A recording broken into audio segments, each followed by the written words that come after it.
আসসালামু আলাইকুম এভরিওয়ান, সবাই কেমন আছেন? আলহামদুলিল্লাহ আমিও ভালো আছি। আরেকটা ভিডিও নিয়ে হাজির হয়ে গেলাম।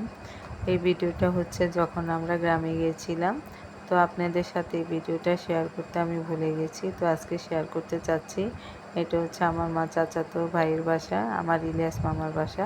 তো আমরা সবাই মিলে ইলিয়াস মামার বাসা যাচ্ছি। সেদিন খুব বৃষ্টি হয়েছিল, তো সবাই মিলে কাদামাটি পেরিয়ে ইলিয়াস মামার বাসায় যাচ্ছি। এখানে মুয়াজ মামা গল্প করছে। মুয়াজের হাতে নার্গিসের বাড়ির থেকে একটা ছোট ডাব নার্গিস পেরে দিয়েছে, আর এদিকে নার্গিস মা মিলে গল্প করছে। এটা হচ্ছে আমার চাচাতো বোন। মুয়াজ সবাইকে দেখছে। এখন আমি ইলিয়াস মামার বাসার ভিতর প্রবেশ করেছি। এখানে খাট রেখেছে, সোফা সেট রেখেছে সামনের রুমে, আর ভিতরের রুমে ডাইনিং স্পেস করেছে। পাশে ওয়াল শোকেস রেখেছে, টিপটপের মধ্যে ভালোই সাজিয়েছে। আমার কাছে খুবই ভালো লেগেছে। মামানি বলে, তোমরা বিকেলবেলা আসলে তোমাদেরকে আমি পিঠে বানিয়ে খাওয়াতাম, এখন লাঞ্চের সময় তোমরা সবাই মিলে খাওয়া দাওয়া করো।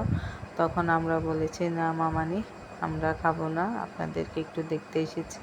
তো মামানি চুলায় রান্না করতেছে, পাশে রান্না বসিয়ে দিয়েছে।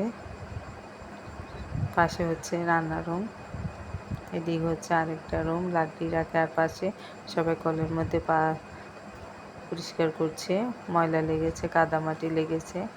আর এদিক দিয়ে আরেকটা বেড করেছে মামানি। তো সবাই মিলে দেখতেছে।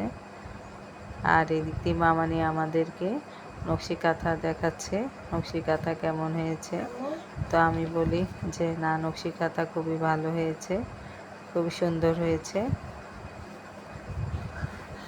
সিম্পলের মধ্যে ভালোই লেগেছে কাঁথা।